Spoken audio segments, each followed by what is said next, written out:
ऊपर के दुद्दर नाले में आखिरकार ये क्या हो रहा है, जिसके बाद लोगों के अंदर भी एक काफी ज्यादा जो एक खौफ व दहशत का माहौल वहां पर देखने को मिल रहा है। आपको बताते चले कि उधमपुर का दुद्दर नाला अपने आप में एक बहुत बड़ा नाला है, जिससे कई सारे लोगों के घरों में पानी की सप्लाई भी वहां पर की जाती है कई सारे इलाकों में। लेकिन बड़ा ही ये कहें कि दुखद यह है कि वहां पर दुद्दर नाले के अंदर कई सारी जो खतरनाक सांप हैं या फिर जो बड़ी बड़ी मछलियां हैं, उनकी मौतें वहां पर देखने को मिल रही हैं। और इस बीच हमारे साथ इस समय बातचीत करने के लिए उधमपुर ईस्ट से बीजेपी के एमएलए रणवीर सिंह पठानिया जी हमारे साथ हैं, और इनसे हम जानने की कोशिश करेंगे कि आखिरकार उधमपुर के दुद्दर नाले में ये क्या चल रहा है, जिसके चलते लोगों के बीच इस तरह का जो दहशत का माहौल है, डर का माहौल है, वो वहां पर देखने को मिल रहा है। पठानिया साहब, क्या मेरी आवाज आप तक पहुंच पा रही है? जी नरेंद्र जी, मुझे आपकी आवाज बिल्कुल साफ और स्पष्ट आ रही है। पठानिया साहब, मैं आपसे जानना चाहूंगा कि जिस तरह से उधमपुर के दुद्दर नाले की बात करें, उसके आसपास के नालों में कुछ जहरीली चीज वहां पर नालों के अंदर देखने को मिल रही है, कई सारे जो सांप हैं और कई सारी मछलियां, उनकी मौतें वहां पर हो रही है। सर, क्या कहेंगे? लोगों के बीच में बहुत ज्यादा डर है। जी नरेंद्र जी, पहले तो आपका धन्यवाद करूंगा कि आपने बड़े लाइव विषय पे मुझे एक जोड़ा है, और इस विषय में आज नहीं, पिछले 4 के 5 दिन से मैं स्थानीय लोगों के माध्यम से और स्थानीय प्रशासन के साथ में बिल्कुल परस्पर संपर्क में। और इसको शुरू कर एक्सप्लेन करने से पहले मैं बता दूं, डरने का कोई जरूरत नहीं है किसी को, ना ही किसी दहशत में आने की जरूरत है। कोई अफरा तफरी फैलाने की कोशिश कुछ तत्व कुछ ताकतें कर रही हूँ, लेकिन मैं इसको क्लैरिफाई कर दूं कि एक पर्टिकुलर पॉइंट है दमोहा पॉइंट, जहाँ पे 2 खड्डों का बदन है और एक इंडस्ट्री का जो इनटेक जिसमें आता है, जो आउटफ्लो आता है इंडस्ट्रीज का, दूसरा नाला है। अब यहाँ पे कुछ मछलियों की अकस्मात एक मौत देखने को मिली थी, काफी सारी मछलियां मरी पाई गई थी। तो सबके ध्यान में रहे कि इमीडिएटली जैसे ही ये खबर आई, मैं पानी की सप्लाई बंद कर दी गई है। तो पहली बात है कि जो अफेक्टेड पार्ट है वहां से किसी को भी पानी की सप्लाई नहीं दी जाती, एक पार्ट।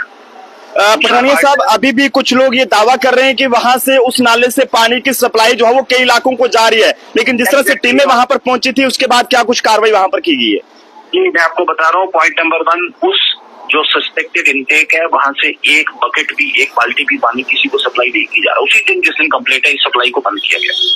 दूसरा, जहां तक इसकी टेस्टिंग की बात है, उधमपुर में लोकल इसका टेस्ट करवाया गया है और उस लोकल टेस्ट में कोई भी ऐसी बात फिलहाल नहीं पाई गई है। जी। लेकिन फिर भी चूंकि साफ पीने को भारतीय नागरिक और विशेषकर जिला उधमपुर के सभी स्थानीय निवासियों का एक मौलिक अधिकार है, हमने इसके सैंपल एक रिफाइंड, एक स्पेशलाइज्ड टेस्ट के लिए जम्मू भी भेजे हैं, और ये पीएचई विभाग के माध्यम से और पोल्यूशन कंट्रोल भी अपने लैब के माध्यम से क्वालिटेटिव टेस्ट करने के निर्देश भी दिए गए।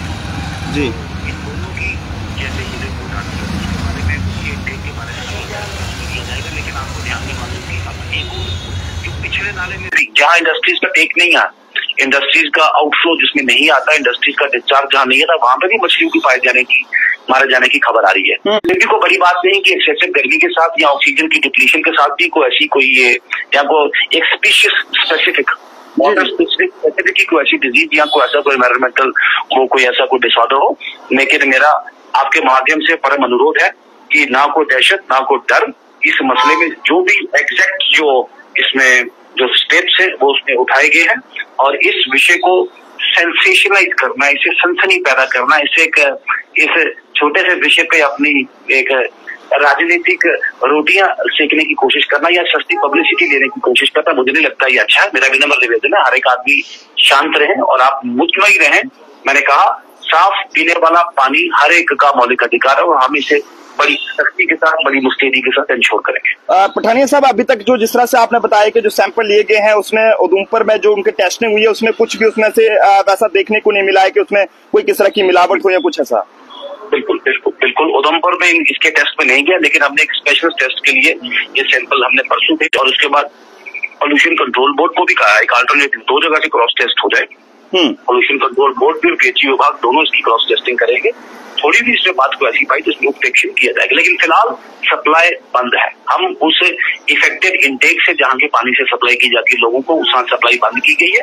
और वाटर टैंकर स्थानीय लोगों को कहा है पीएचई विभाग के साथ संपर्क रखें। अगर उनके साथ नहीं हो पाता तो मेरे फोन पे भी मुझसे भी बात कर सकते हैं। हमने वाटर टैंकर के साथ स्थानीय लोगों को सप्लाई देने की बात की है और वाटर टैंकर डिप्यूट भी किए हैं। एडिशनल वाटर टैंकर इस पूरे उधमपुर ईस्ट विधानसभा में, क्योंकि पानी की एग्जैक्ट किल्लत है, अभी बारिश का 2-3 हफ्ते को माहौल नहीं, हमने एडिशनल टैंकर डिप्लॉय किए। लोगों को पानी की किल्लत है, मैं समझ सकता हूँ। पठानिया साहब, हैंडपंप्स खराब है, उन हैंडपंप्स को भी ठीक करने की जो एक कवायद, एक मिशन है, बड़ी तेजी से चल रहा है। पिछले दिनों हमने तकरीबन 2 दर्जन के पास हैंडपंप ठीक किए।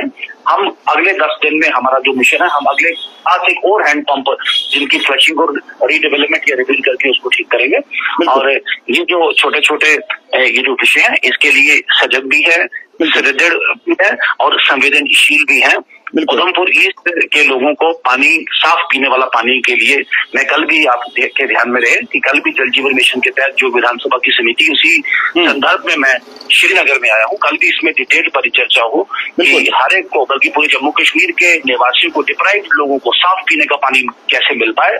प्रधानमंत्री नरेंद्र मोदी जी का ये मिशन भी है, ये टारगेट भी है और उनके नेतृत्व में जम्मू कश्मीर में पीएचई विभाग और खासकर मेरी उधमपुर ईस्ट विधानसभा, जिसका मुझे प्रतिनिधित्व करने का मौका उधमपुर ईस्ट के वोटरों ने दिया है, मैं आश्वस्त करना चाहूंगा कि साफ पीने वाला पानी हर एक नागरिक को मुहैया कराना पठानिया साहब हमारा कर्म भी है, हमारा धर्म। एमएलए के बतौर तौर पर जो लोगों के बीच में एक पैनिक बना हुआ है, उसको लेकर जनता को क्या मैसेज देना चाहेंगे, खासकर उधमपुर की जनता को? जी, मैंने कहा कि आपको बिल्कुल भी किसी डर या किसी दहशत के माहौल पे ना रहे आप। मैंने कहा कि आपके जो विषय, ये नहीं को आज ही जगह आज ही आपने फोन किया, पिछले 4 दिन से इस पूरे, मैं चाहे जहां भी हूँ इससे बिल्कुल संवेदनशील हूँ, संपर्क में भी हूँ और इस सिचुएशन को बड़ी तेजी के साथ मॉनिटर किया जा रहा है और कोशिश की जाएगी कि कोई भी ऐसी कोई घटना जिससे हमारी सेहत, हेल्थ, हाइजीन या वेलबींग को कोई असर पड़ पाए, ये बिल्कुल भी होने नहीं दी जाएगी। चलिए, बहुत बहुत शुक्रिया पठानिया साहब हमारे साथ बातचीत करने के लिए और अपना कीमती वक्त देने के लिए। जी धन्यवाद नरेंद्र जी, आपका धन्यवाद। आपको नमस्कार, आपके दर्शकों को सबको मेरी ओर से प्रणाम। तो बिल्कुल उधमपुर ईस्ट से बीजेपी के एमएलए रणवीर सिंह पठानिया जी हमारे साथ फोन लाइन पर थे, क्योंकि उधमपुर के दुदर नाला की अगर बात करें, यहाँ पर लगातार कई सारे जो जहरीले और खतरनाक सांप हैं उनकी वहां पर लगातार मौतें हो रही हैं और मछलियों की बात करें वो भी वहां पर उनकी भी मौतें हो रही है, जिसके चलते उधमपुर के लोगों में एक डर का माहौल है। लेकिन ऐसे में रणवीर सिंह पठानिया उधमपुर ईस्ट से एमएलए हमारे साथ एक्सक्लूसिव जिनकी तरफ से कहा गया है कि जैसे उन्हें इस बारे में जानकारी मिली तो उसके बाद की सारी टीमों को वहां पर मौके पर भेजा गया, वहां पे सैंपल्स जो है वो लिए गए हैं। लेकिन अभी तक फिलहाल उन सैंपल्स में कुछ भी ऐसी चीज जो है वो सामने नहीं आई है जिससे पता चल सके। तो अब इसके पीछे की कारण क्या है, इन सब चीजों को बारीकी से देखा जा रहा है। एमएलए रणवीर सिंह पठानिया उधमपुर ईस्ट के जो है वो खुद इस पूरे मामले को मॉनिटर कर रहे हैं, पूरी तरह से इसे देख रहे हैं और लोगों के बीच जो है वो वहां पर जा रहे हैं और लोगों को पानी के लिए जो है वो अलग अलग जगह पर टैंकर्स की सप्लाई दी जा रही है। हैंडपंप जो खराब है उन्हें ठीक करवाया जा रहा है और कई सारी जगहों पर हैंडपंप्स भी लगाए जा रहे हैं ताकि लोगों को किसी भी तरह की जो परेशानी है वो ना हो। तो लोगों से भी अपील रहेगी कि कोई भी जानकारी अगर फैलाएं तो कम से कम वो सही हो, गलत ना फैलाएंगे जिससे लोगों के बीच में पैनिक क्रिएट हो। देखते रहे जम्मू ट्रिब्यून का इमरान भट्टी के साथ नरेंद्र सिंह ठाकुर, जम्मू।